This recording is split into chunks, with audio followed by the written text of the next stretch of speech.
Magandang araw mga ka-noodles! Bago natin umpisahan ang ating video ay iniimbitahan ko kayo na i-click ang aking subscribe button at i-hit ang notification bell para lagi kang updated sa ating mga video. Defense Secretary Gilbert Teodoro, sinabi na sinungaling ang China.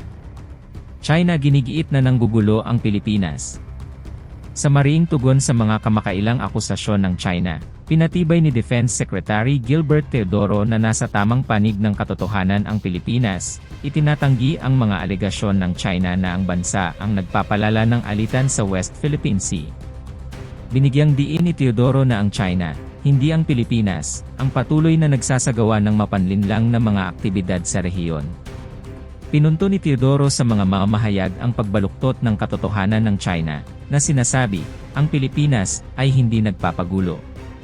Ito ay baligtad ng katotohanan, ito ay isang lubos na kasinungalingan para sabihin ng China yan, at ito ay isa na namang pabaligtad ng katotohanan na naaayon sa kanilang salaysay.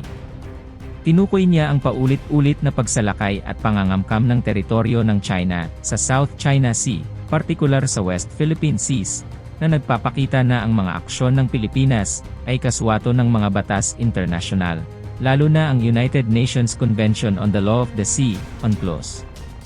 Ang mga kamakailang Joint Maritime Patrol na isinagawa ng Sandatahang Lakas ng Pilipinas, AFP, sa pakikipagtulungan sa US Indo-Pacific Command ay naglalayong ipakita ang karapatan ng bansa at ipamalas ang kahandaan nitong ipagtanggol ang kanyang soberanya sa rehiyon. Pinatibay ni Teodoro na ang mga ganitong patrol ay saklaw ng karapatan ng Pilipinas, ayon sa batas internasyonal at layuning pangalagaan ang kanyang interes. Ang matagumpay na Joint Sea at Air Patrol ng AFP, kasama ang Estados Unidos, ay nagpapakita hindi lamang ng kakayahan ng militar, kundi nagbibigay diin din sa kahalagahan ng kooperasyon sa mga kaalyado sa pagpapatupad ng tuntunin sa internasyonal na kaayusan. Kinilala ni General Romeo Brawner Jr., pinuno ng AFP, ang kasiyahan sa mga resulta ng mga joint patrol, binigyang diin ang interoperability na naabot sa pagitan ng mga puwersa ng Pilipinas at Estados Unidos. Sa kabila ng pagsubaybay ng China sa mga barko ng Pilipinas at Estados Unidos sa panahon ng patrol, sinabi ni Brawner na wala namang hindi kanais-nais na pangyayari sa operasyon. Binigyang diin niya na layunin ng Pilipinas na magsagawa ng operasyon sa loob ng kanyang eksklusibong economic zone nang hindi nagdudulot ng gulo. Ipinakikita ang kanyang pangako sa responsable at mapayapang pakikisangkot sa rehiyon. Mariing tinutulan ni National Security Advisor Eduardo O ang mga alegasyon ng China. Itinataguyod ang soberanong karapatan ng Pilipinas na magsagawa ng joint patrol kasama ang mga kaalyado sa loob ng kanyang teritoryo. Binigyang diin niya na ang mga ganitong patrol ay isinagawa sa loob ng eksklusibong economic zone ng bansa, at layuning mapanatili ang kapayapaan at katiyakan sa rehiyon.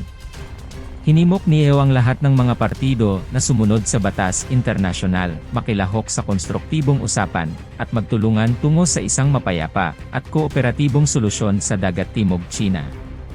Sa harap ng mga akusasyon ng China, nananatiling matatag ang Pilipinas sa pagtatanggol sa kanyang soberanya, patuloy na nagsusulong ng mapayapang solusyon, at sumusunod sa mga batas internasyonal sa kanlurang dagat ng Pilipinas.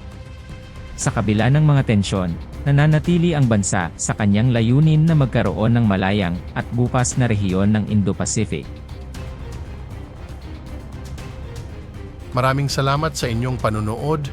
Kung nagustuhan nyo ang aking video, paki-click ang like and share button, at kung hindi ka pa nakasubscribe, ay i-click mo na rin ang subscribe button at ang ating notification bell para lagi kang updated sa aking mga upload.